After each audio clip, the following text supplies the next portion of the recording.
All right, welcome everyone. Happy Thursday, and welcome to another episode of Positive Black Business Talk with business attorney David M. Walker, Esquire. So today, we had a great conversation last week. He gave us some great tips that entrepreneurs should know. So today we're going to be talking about a topic it's so important. I mean, especially for all entrepreneurs in any facets of your life, it's important.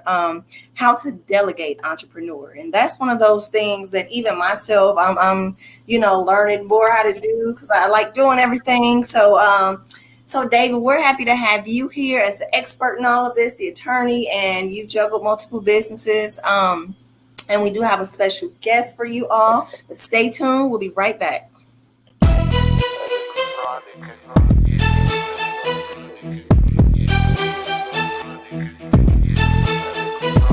Yeah.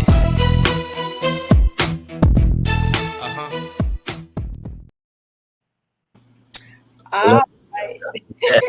All right. That's the shit where I left.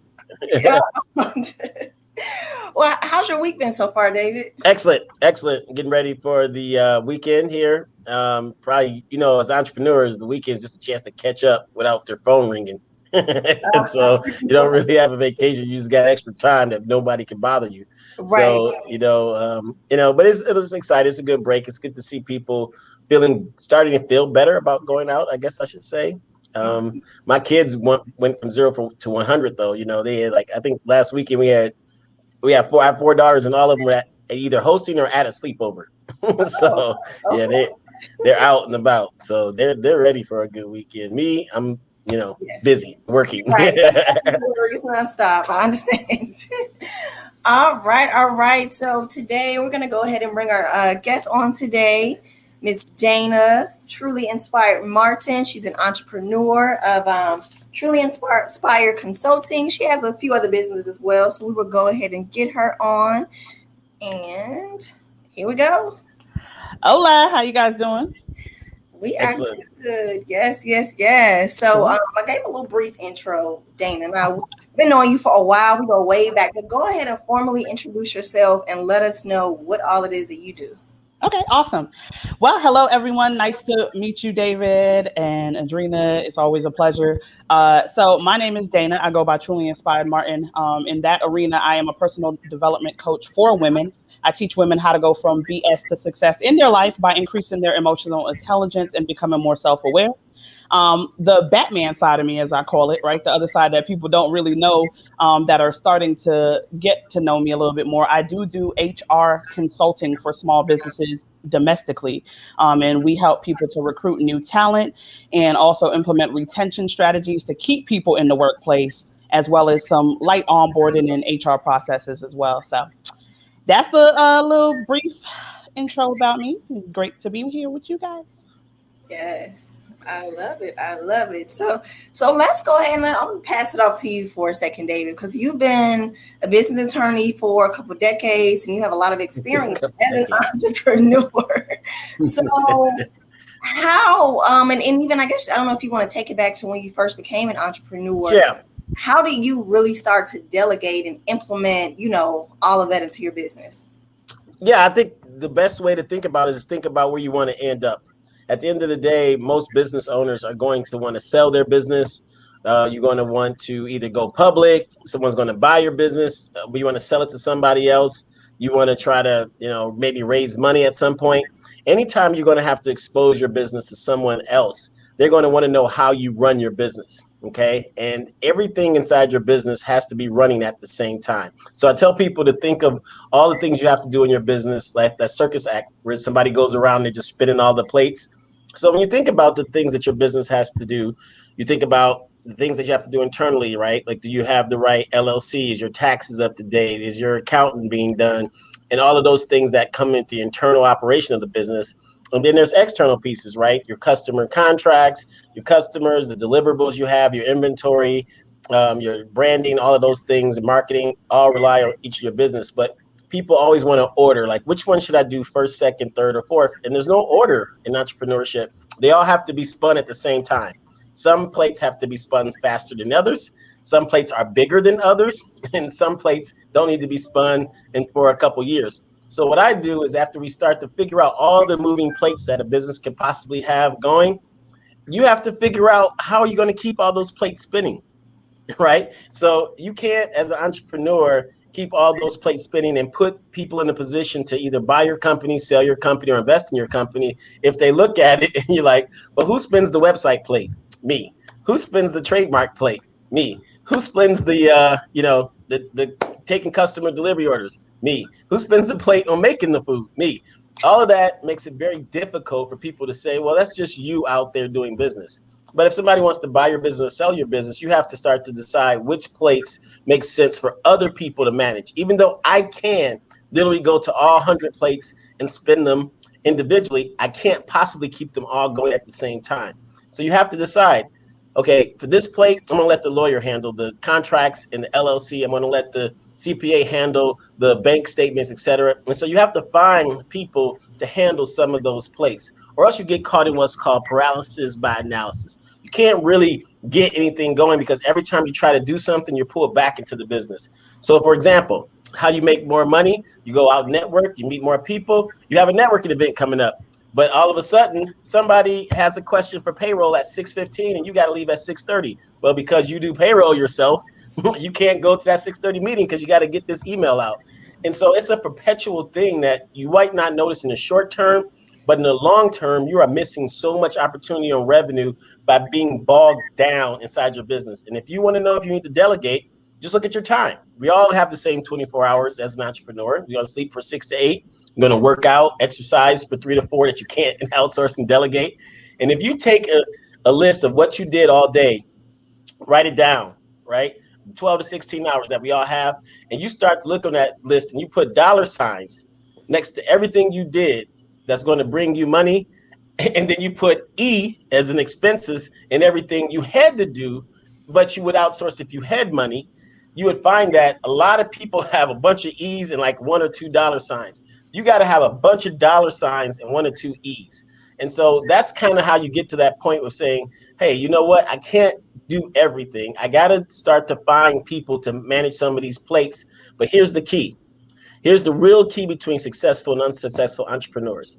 If someone allocates that time for you, if someone takes on your payroll, if someone takes on the legal things, if someone takes it on some of these other things, what do you do with the time you freed up?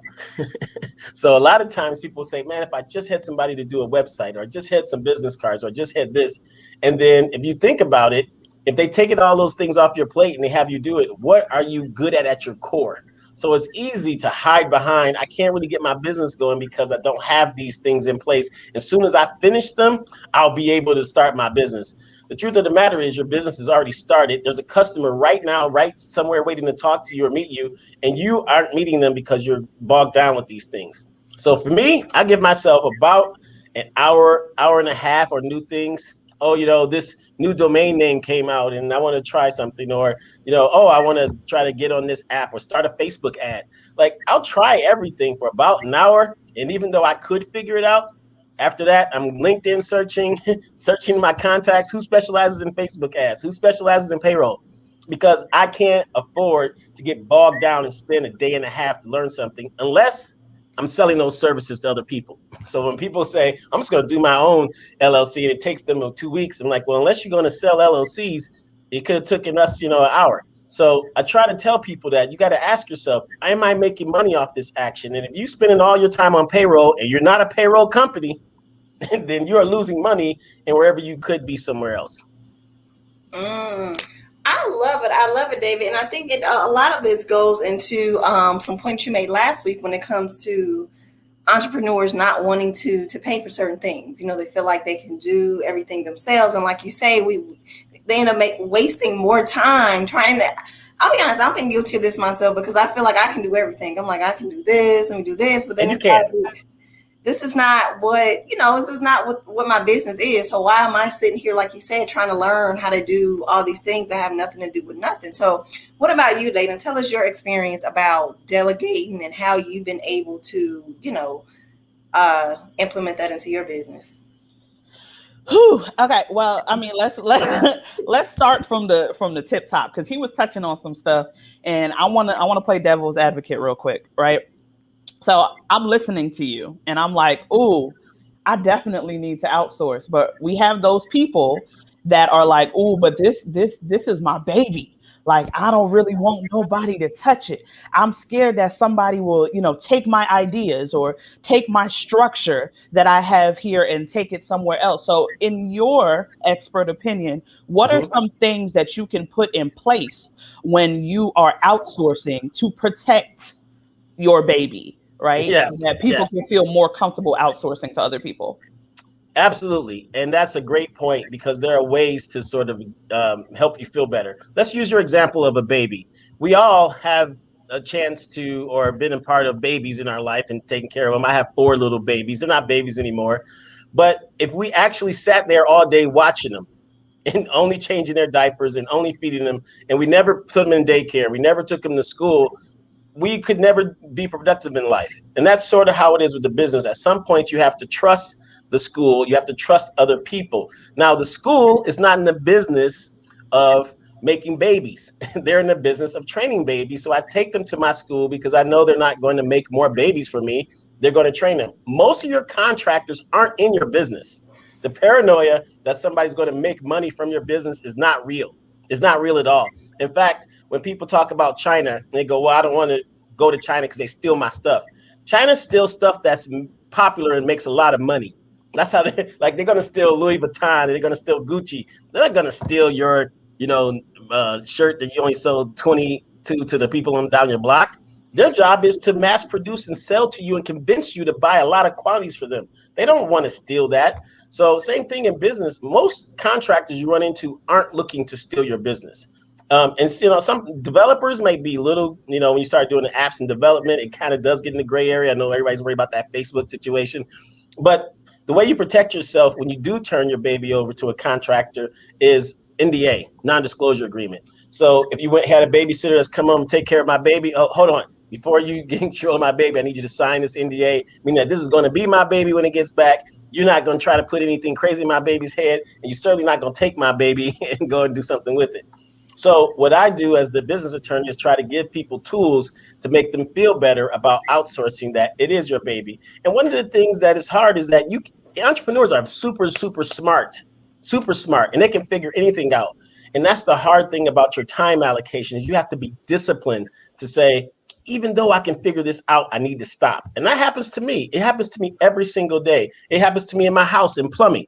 Something goes wrong. I was like, I can fix it. Then something else goes wrong. I run to the hardware store. I can still fix that.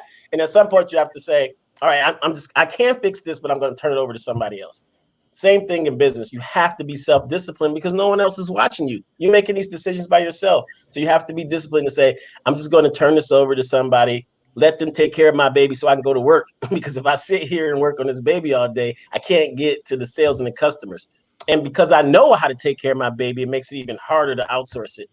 So you have to find the right vendors. And that's where talking to other business owners and figuring out who's the right vendors. Because a lot of times when you say, okay, I am going to hire a babysitter or I'm going to let my kid go to school. But we all know there's all different kind of babysitters and there's all different kind of schools.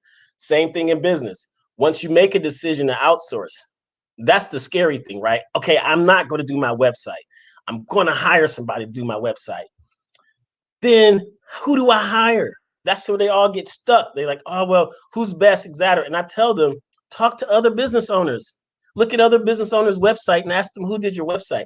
You're going to have to do more work than just opening up the yellow pages like a consumer and finding someone when you're a business owner. The way that consumers look at things and business owners look at things are two different things. Business owners, you should be talking to your network of similar businesses about websites and things like that because they're looking at it from a different perspective. They're looking at your perspective of cost, time, quality. A person that's on the street that's just goofing off, they're not looking for all of that. They're just like, okay, what does Google say is the top ads, and they press send. Business owners can't afford to be that flippant with their decisions on their contractors and who they hired. They have to have more research, look into what they've done before, look at the satisfaction of the other customers, and kind of spend time to sort of figure out who's the right one. But man, once you pick that contractor, just like you pick that right school of babysitter, you would wonder, like, I don't know how I was doing this before without them. That's good. So once again, I was listening and I love the information you just gave me. So now I'm like, okay, I do need to get an NDA, right? But what is there a difference between me getting an NDA from my vendors, or is it like a vendor contract that I need to have made from an attorney, or is it something that I can make myself if I'm like a startup business? Yeah, I mean the contracts you'll see out there. If here's the general rule: if somebody is bringing services or products to you, they should come with a contract to give to you. So if they're coming as a vendor or they come in as a supplier, they should have a contract ready. And it happens sometimes with my clients where they want me to make a contract with somebody they're going to hire. That tells me already that person's not sophisticated. I'm already going to go, what? You're hiring them and you want me to make a contract for you hiring them? In some situations, like you said, babysitters, et cetera, they don't have a contract, so you got to draw something up. But in general, if you are passing intellectual property along to someone that has information about your business that you would consider trade secret, then yes, you would have an NDA. But if you're just, going back and forth on a transaction that really, like, you don't have an NDA for a rental car agreement, you don't have an NDA to buy a Snickers at a store. Those are all contracts. But so you got to ask yourself, is this contract raised to the level where what I give them is going to be sensitive enough that I need an NDA? Most of the time, you're not giving people really sensitive information. Sensitive information is like phone numbers to your customers. Usually it's like the website person just needs your domain name and login for your GoDaddy. Like, do you get an NDA? Sure. But the meat, NDA isn't designed to be a contract on the services. It's just something saying, hey, if we're working together and discussing things, you won't take what I'm taking and I won't take what you're taking. After you get the NDA executed, you still need a contract over what you actually do. Because when contractors make something for you or design something for you, you have to have a contract in which assigns whatever they made over to you. The NDA doesn't do that. NDA just says, hey, before we start working, let's be clear. This is mine. This is yours. It's all going to be confidential. You're not going to tell anybody. But after they say, okay, Dave, I'm ready. I got the proposal. I want to send it to you. You still need a contract separate from your NDA when you get into the services you're buying. Now, if you're the person going out soliciting clients, etc., you should have your contract ready for your client. Usually, you don't go out to get a client to have a contract and have them sign an NDA. It's like, wait, you coming to me as a customer, you want me to sign an NDA on something you're going to provide to me? That's a lot of the mistakes entrepreneurs do. They go to a customer, they find them, they're all excited, and you're like, okay, I want to hire you. Like, I need you to sign an NDA. And they're like, what? You can reach out to me. And in that case, if you're going to provide something confidential to your customers, you can just put an NDA type clause in your contract to that customer. So it's like, hey, customer, here you go. I'm going to do 10 widgets for you. You're going to do this, sign here. And then there will say, hey, you won't disclose anybody how I made these widgets for you, blah, blah, blah. But you usually wouldn't, as a vendor, tell somebody to sign an NDA. Sometimes at high levels where you got joint development agreements and manufacturing, you might still do an NDA early.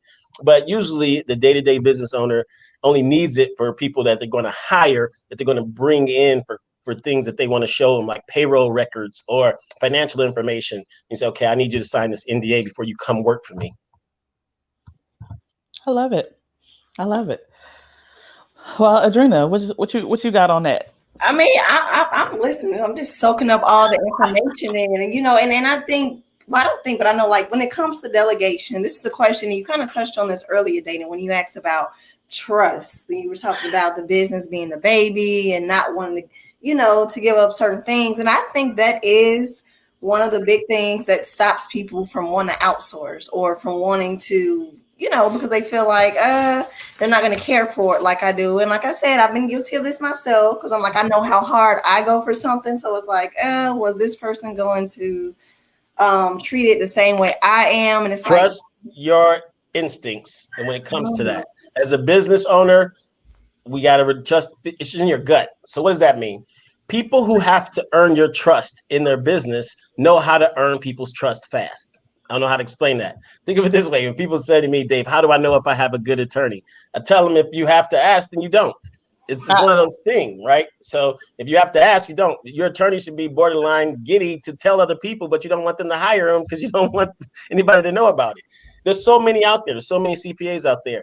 If somebody who has to earn your trust is not earning your trust, then they're not good for you. So, for example, in law, all I can do is show up on time, give them a system and information that they can have up first, show up on time, deliver them what I said I'm going to deliver them, whether it's engagement letter or documents, and then obviously handle the payment and make it clear what I'm going to do.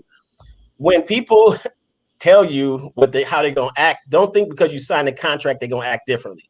So when you call your attorney and you can't get them on the phone, or your accountant and you can't get them on the phone, eventually you do get them on the phone, like, yeah, I've been calling you for 3 days. I want to talk to you. I want you to do this agreement. I want to get it out next week. What's your thoughts?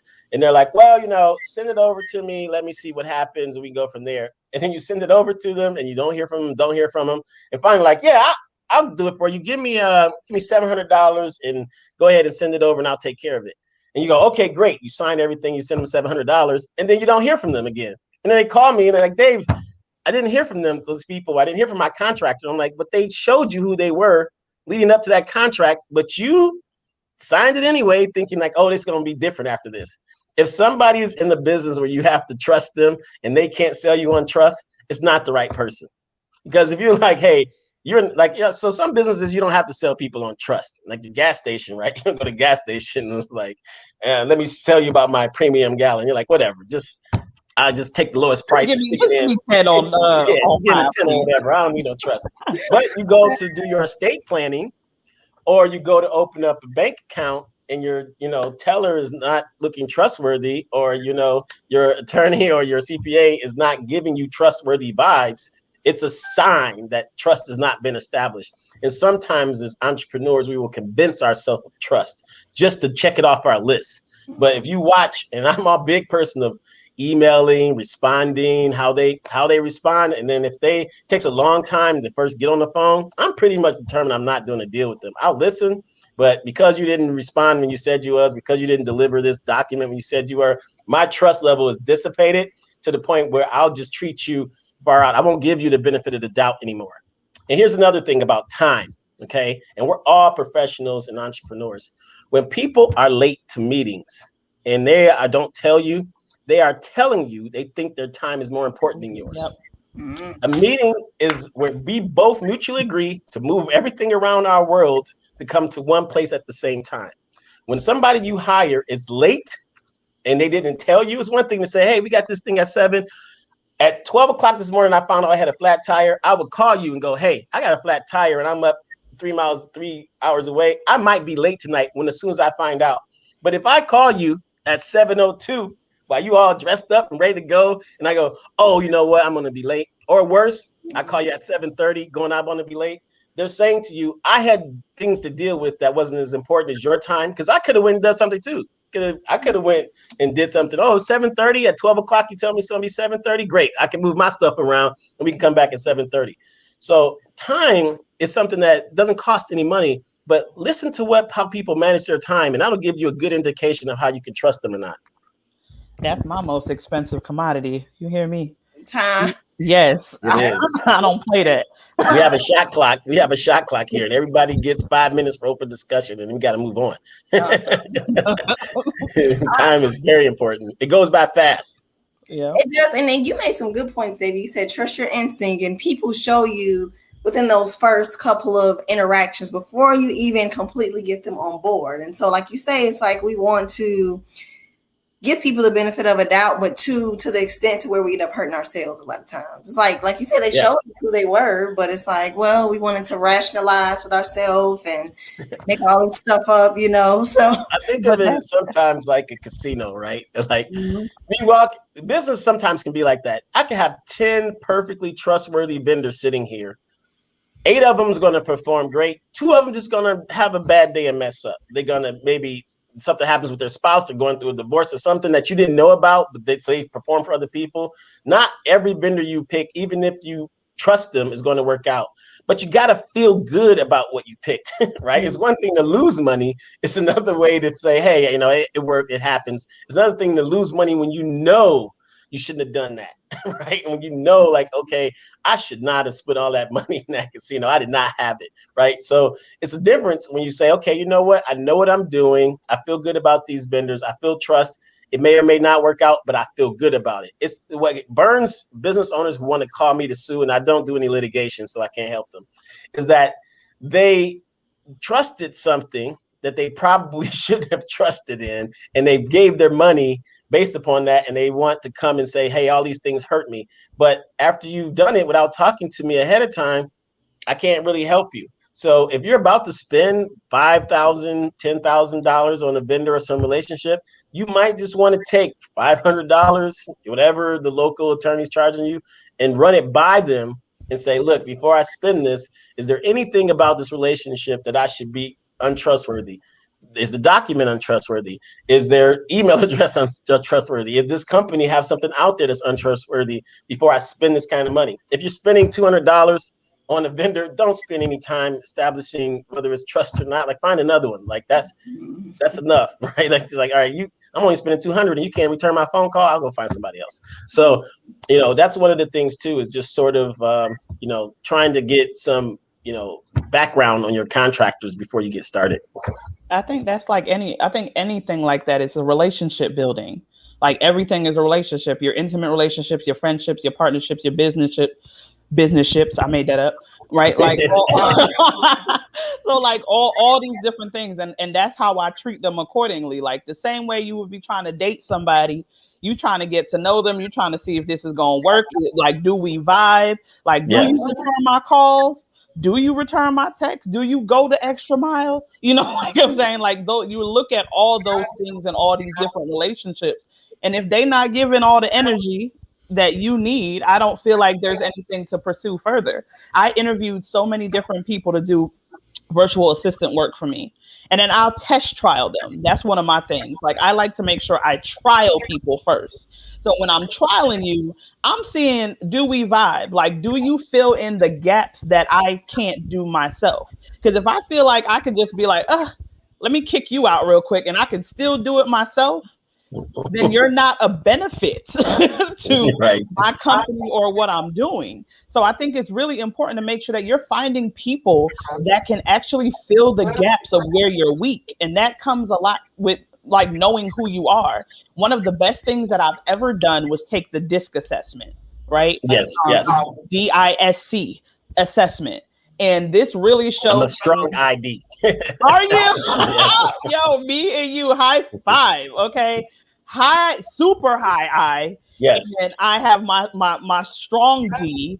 And then those other areas, when you guys take the, everybody listening out there, when you take this assessment, you'll understand why we're super hyped. But I'm like I'm outgoing. I'm talkative. I'm personable. I love to build relationships. I'm huge on relationships. So when that's my I, but my D is like, yo, we gonna get this done or not. Because I don't have time for that. But then there's those S and those C people, the people that's more analytical, right? The people that love structure, the people that can put systems in place.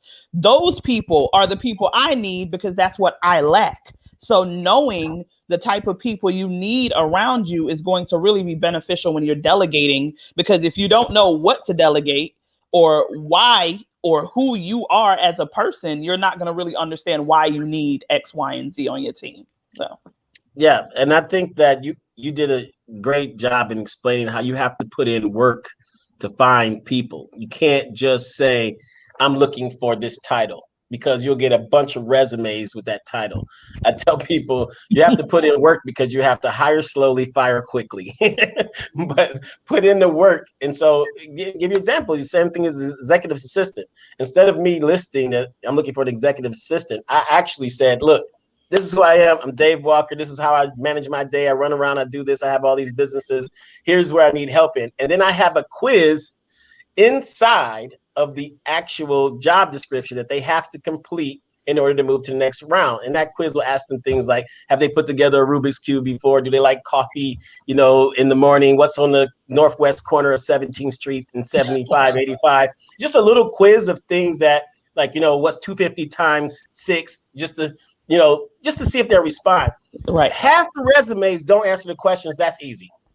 I took all this time to tell you who I was and put this quiz together, and you just sent me a resume without answering anything. Swipe right. Right. So that's easy. Everybody who didn't answer, swipe. And then you look on there for the people who got the easy questions wrong. but what's on this corner of northwest corner of 17th and 7585, Atlantic Station, Wells Fargo, any of those answers, okay? Some people be putting crazy stuff like the Battery or the Zoo or something like that. I'm like, what are y'all talking about? Delete. Where y'all at? Plus 250 times 6. Just take a calculator out. Say, I don't know, but some people just put whack answers out. But it took me, I found great people doing that. Just like saying, what do I need out of this contractor? What do I need out of this employee? Exactly. Not just like what they should be telling you, but hey, this person has to drive to go get food. Okay. Do they have a phone? Do they have a car? Like, start thinking visually what you need the people to do and be intentional about what you're asked for. And if you learn something that you want to outsource, start talking to the vendor. Okay, I tried this and this and this, and it didn't work. And the vendors, I go, well, you pay me and then I'll help you. Then you're like, okay. But some people go, oh, did you try to move this over here? Did you try to do this, this, and this? Because sometimes I find, and then you go, wow, that person's giving me free stuff. And I feel connected. They seem to know what they're doing. I want to hire them. So you do have to be more intentional than just yellow pages, looking somebody up and going, here's my business. And I love how you touched on something that I feel like we have a genuine connection now. Because yes. I'm actually in the process of writing a book called Slow to Hire, Quick to Fire. So that was like right on point. So I'm looking for collaborations on that. So I'll be getting at you. That was on point. I put that in my job descriptions, by the way, when people apply. I'm like, look, I'm going to take my time with this, but if we're not working, I'm not going to take a long time to say we're not working. No. That's the beauty, though. But you know what? You touched on it, Dana. That's the beauty of entrepreneurship sometimes. Like, one of the stressful things is like your website. Suppose you have a website, you got Shopify, and you're selling on the website, you're taking orders, and then you're like, okay, I'm going to run to the store. I'm going to go to, something. And you go to the store and somebody calls you like, hey, I'm on the site now and the site's down. You're like, what? And you on your phone, you're looking at the site like, oh, so you got to drop what you're doing, run back. Me, I called a web. Hold on. Web person. Yeah, I got so-and-so on the phone. Yeah, it's not working, man. What's going on? Oh, well, let me see, Dave. Did they try this? Did you try that? No, they said it's not working. Oh, it's working now. Okay, bye. Like, I love that. I love that. I love not having that stress on it. I was like, hey, wait, hold on. Let's pull this person in and doing that because I can then operate freely. But the stress of like, oh, that's me. I have to drop it. I have to go do it and take care of it. No, I don't want to deal with that. It's too much. And, I want to touch on a point too, when it comes to entrepreneurship, and everybody wants to say, oh, I'm a boss, all that kind of stuff. But then as we're talking about delegating here, and I think Jay-Z has a, what's the song? He has a lyric where he says, everybody's a boss until it's time to pay the invoices. I think that's how it goes. Like that, but I know what you're talking about. Yeah, but it's, and that's the thing. It's like, yeah, everyone wants to throw the term around, but on the flip side of that, I think a lot of people, it's like they almost get a high off of saying, I do everything myself. All you got to do is form an LLC. I don't know what company made this. You can form an LLC, buy one of these from the store, put boss on it, and stick it in front of your desk, and there you go. Like, titles do nothing. Right. Business. You got $100 in your bank account. You got an LLC that's open, and you got a little plaque that says you're the owner. Some people need that to kind of feel like they're moving forward. So I love taking that barrier down by saying, look, here's your LLC. Stop thinking about all your EINs and stuff like that. Let's go make some money. And that's the key, is when you got that $100 in the account, you got to make some money. You can call yourself whatever. You can tell people this. You can apply for some CEO credit cards. But at the end of the day, you got to make some money. You just said the EIN and the LLC, right? So quick swerve. Yes. Quick swerve, because I get this question a lot, and I'm not the expert for this. So I'm not the expert on the floor. So the LLC, the EINs, all that stuff, right? Yes. I got this. Here's my hypothetical. I got this amazing business idea. I want to start doing something. Do I run and go get an LLC or a LLP or whatever the other structures are, which I would love to know your take on the difference between an SCorp and a CCorp. Okay. But do I run and do that, or do I get the EIN first, or is there even a strategy or an order to how I get my business started? Short answer is there's no strategy or order. However, you should form your LLC before you get your EIN. They're two different entities and they have two different structures.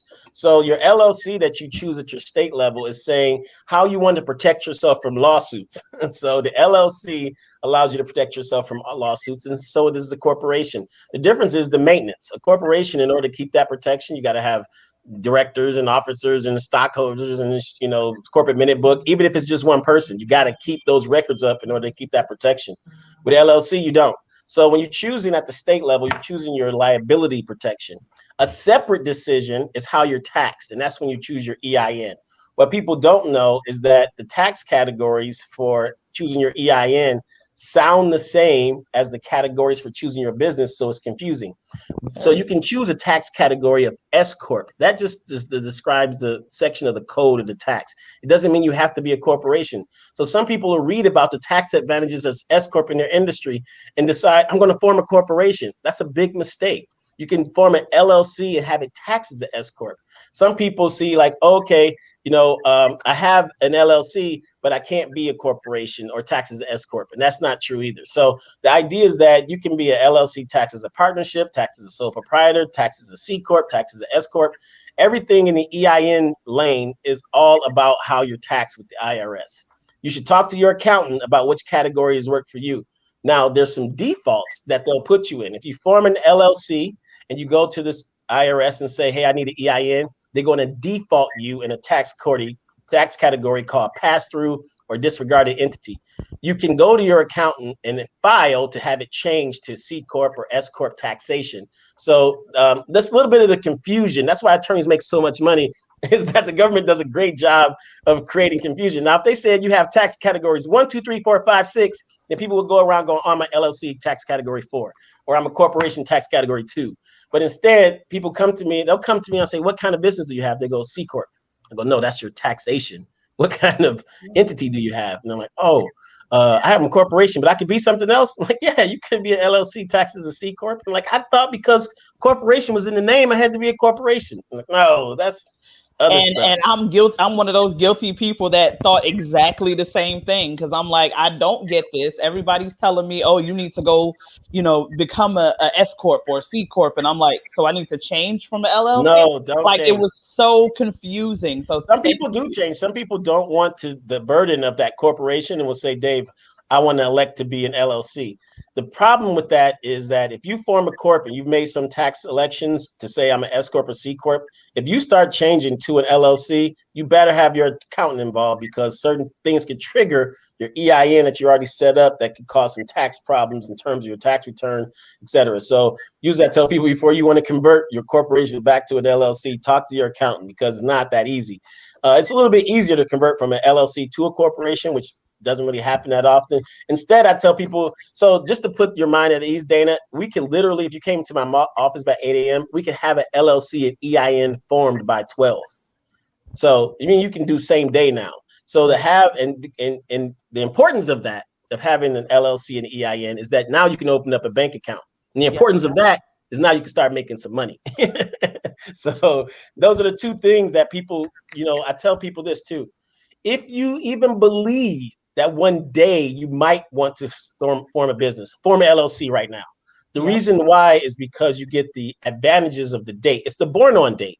So if you're doing biscuits at home and selling them on the weekends, that's fine. But form an LLC, because in 2 years, you're now eligible for more things. You're eligible for, business credit. You're eligible, and a lot of government contractors won't do business with people unless they've been in business. And you go, well, I have been in business for 2 years, but they look at your birth date on your articles that you file for your LLC, and it says last month. Well, I just did it last month because I was applying for PPP.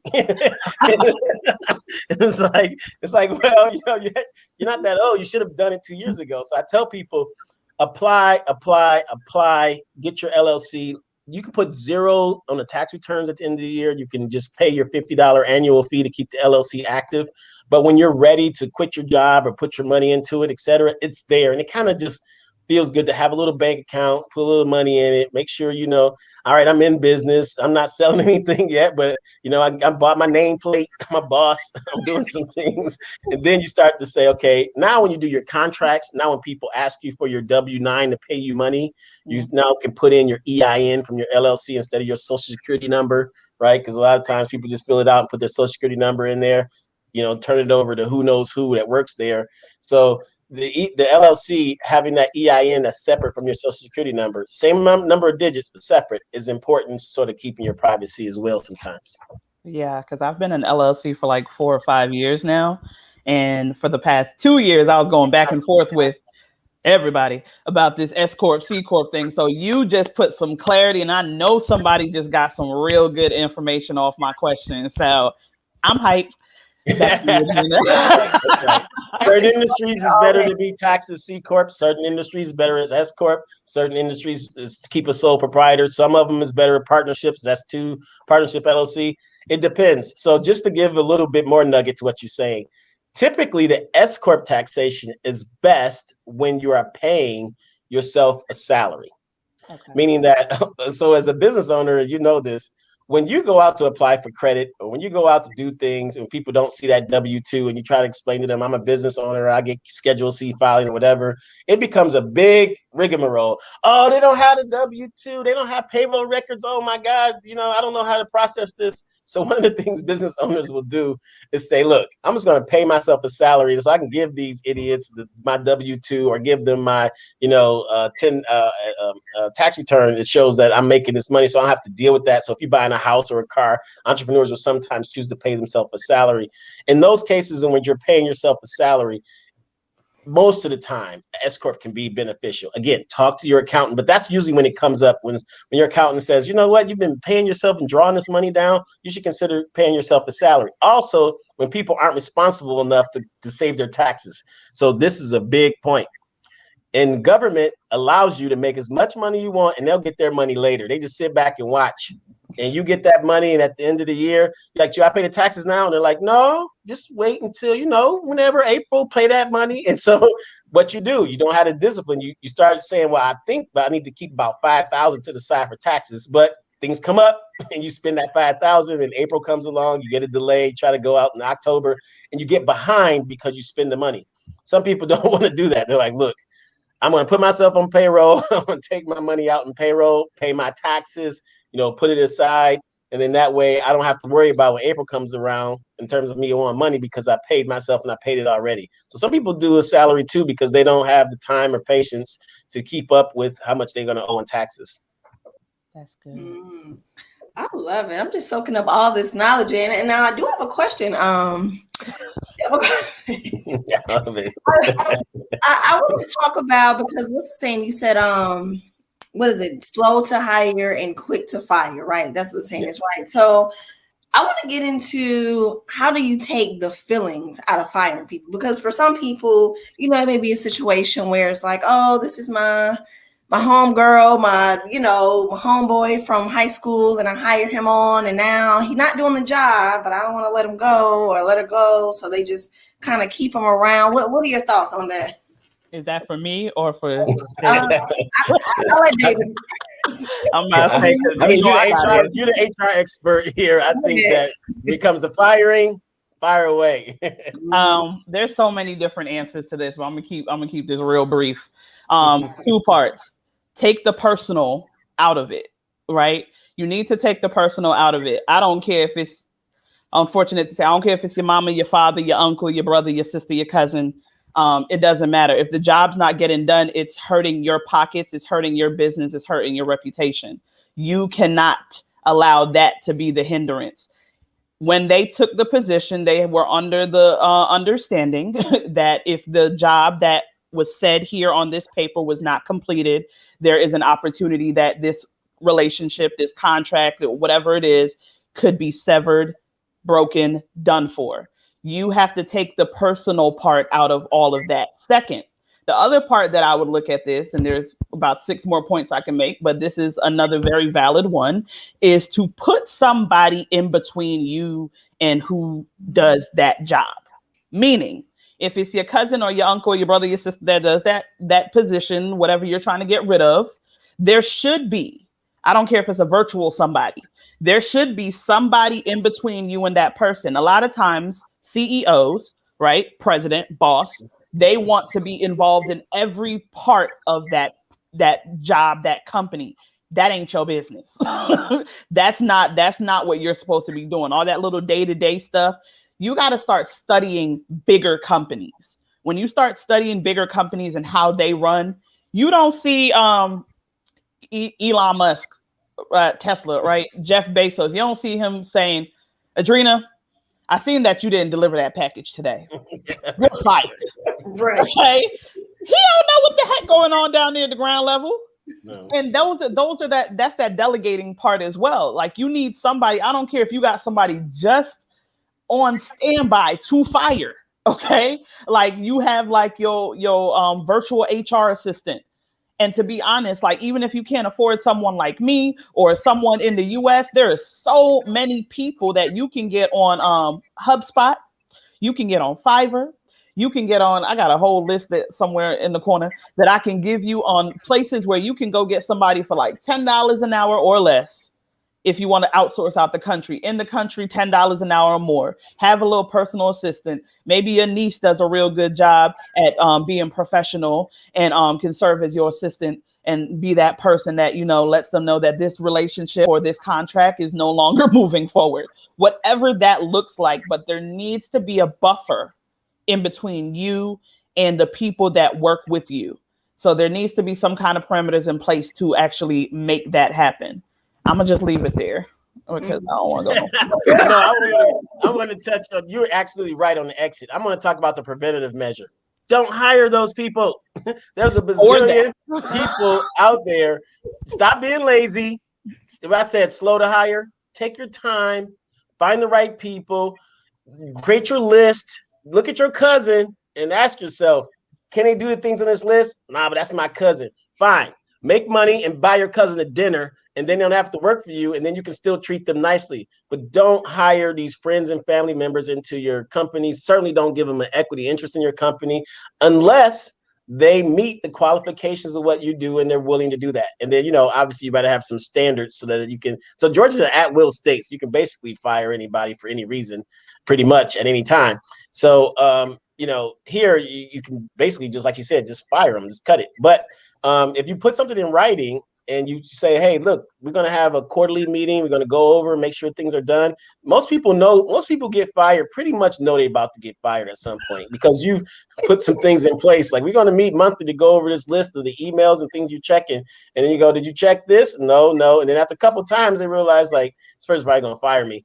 And so you can get them ready to get fired. But that's a delicate situations because those people not only leave, they sometimes become toxic trails for your business. So the excitement that you got from hiring them and being together, oh man, it could be 3 times as bad when you leave, because not only are they leaving, they're saying bad things about you. And everybody knows that I believe karma is more dangerous than the police. So if you got people out there saying bad things about you and saying bad things about your business and telling people internal stuff, and sometimes relatives got that personal with you, so they don't mind saying, well, Dave did this, and Dana did this, and you know she does things like this. So I mean, the family is beautiful. You love them, buy them something for Christmas, but man, don't do it.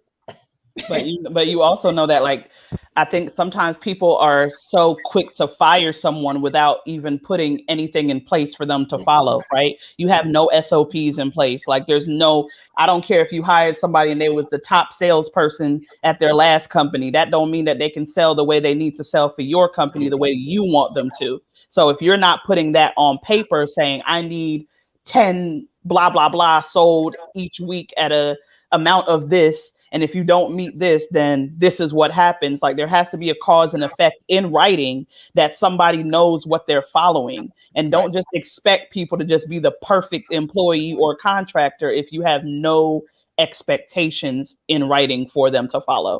So I love it. I love it. This is good. And you all make some very valid points, to both of you, especially the point where, you can't let those relationships that you have with people be the downfall of your business, just because, you don't want to hurt nobody's feelings, or you want to give somebody an opportunity. But it's like, at the end of the day, which one is more important? So I love it. I love it. This has been a great conversation. Well, to get ready to wrap this up soon, but as some closing remarks, what are some things that you all just want to leave with everyone about delegating? Some final things you all want to say. My final thing would be just to say, look, delegate, but be confident in that when you do delegate, you're going to take that time that person took off your plate and you're going to turn it into some revenue. You're going to turn it into magic. So don't think about the expenses. The expenses that will wear you down as an entrepreneur, if you think about the expenses, the answer to everything is make more money. Make more money with the time that person freed up. That's good. I guess I would say leave a little margin for error, right? Like, nobody's perfect. You're not always going to find the one, right? Just like when you're dating, you're not going to find the one always on the first try. So you got to make sure that you are vetting these people, giving people a little bit of grace in the first couple weeks, making sure that you're also giving people what they need to know to be successful at your company in writing, so that when it is time to boot them out the door, there is a checklist that says, hey, you did not fulfill X, you did not fulfill Y, but make sure that you're looking at the overall scope of the person. And when it comes to delegating, just do it. If pass or fail, you're going to learn something. If it's not the type of person you needed, you're going to learn from that experience. If it's the perfect person, now you're going to know what other type of people you need. So just do it. Yes, and don't be afraid to spend the money. And that's good, because I've actually heard people say, they feel like because they've spent so much money before in their business and they had the wrong people do things, and they feel like it was a waste. And so now it's like, oh, I'm tired of spending money. I don't want to spend any money. I just want to, and I'm just looking like, okay, well, if you want to just keep doing what you're doing, I mean, I guess, but yeah, so that could probably be a whole No, and you know what? And people get stuck. But to your point, business is like a circular with money. And I'll do the macro version and the micro version. Some of my wealthy clients who went on to sell their businesses received money, millions, for their business. Their biggest problem the day after they was hanging out, drinking all night, or whatever, celebrating, is what am I going to do with this money? Well, the money doesn't make that much interest in a savings account. So you're going to have to place your money. And about a week later, like, I need to start another business, because you got to start to put the money back into play. And that's why you have investors who close out funds and start another fund again, because your money has to circulate. That's the same thing with your business. As your business makes money, you take it from the revenue, you dump it over the expenses. Then it comes back around and you dump it in. It comes back around and you dump it in. Sometimes the expenses make you money, sometimes they don't. But you got to keep circulating the money in your business, because if you still like bring the money in and then you just keep it to yourself, and then I give this much out, and then to bring it in and give this much out, but you're not doing anything, give it all out.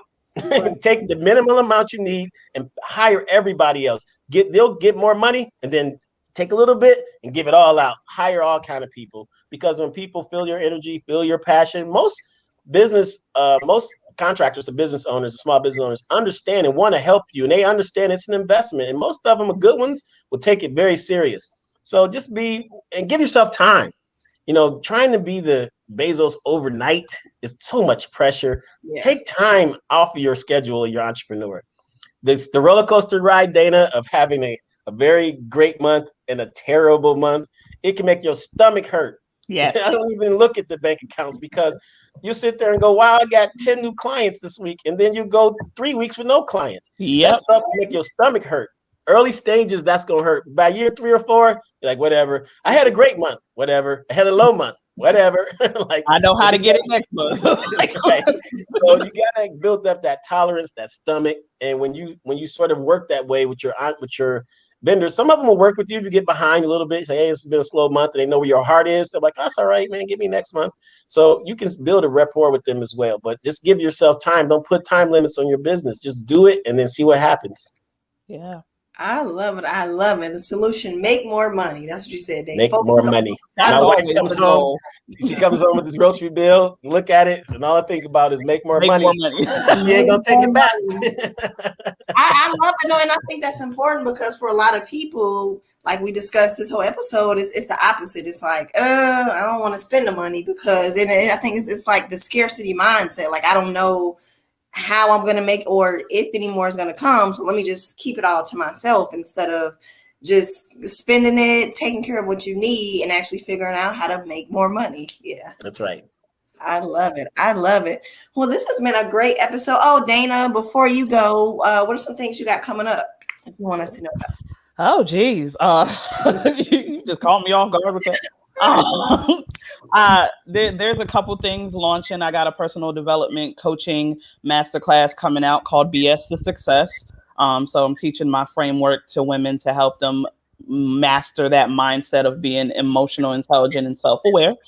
And definitely just starting to open up for some more HR clients. So if anybody is looking to recruit new talent for their business, all the government programs are starting to come to a cease. People are needing work. So that means that you need to be able to be ready to hire. So I'm your girl. Yes. Awesome. Yes, I love it. And David, I know you're always with Positivity Water, Positivity Alkaline. Yeah, we gotta get Dana some. I feel Yeah, so bad. You can't have guests over. You don't offer them something. I know. Dana, email me your address, and we'll send you over a case of positivity. No problem. Yes. Yes. Life is great. I love water. You'll love positivity. Think positive, drink positivity. Yes. And on that note, that was great. That's a good way to end. I know we got to head over to Clubhouse in 4 minutes. But yes, this has been a great conversation. And I learned a lot. And, it's great knowledge, Dana. I mean, I'm sure everyone will see this. Like, it's great knowledge. Yeah. Yes, I love it. So we will see you all next Thursday, same time, same place. And thank you. See you later. Thanks for having me. Bye.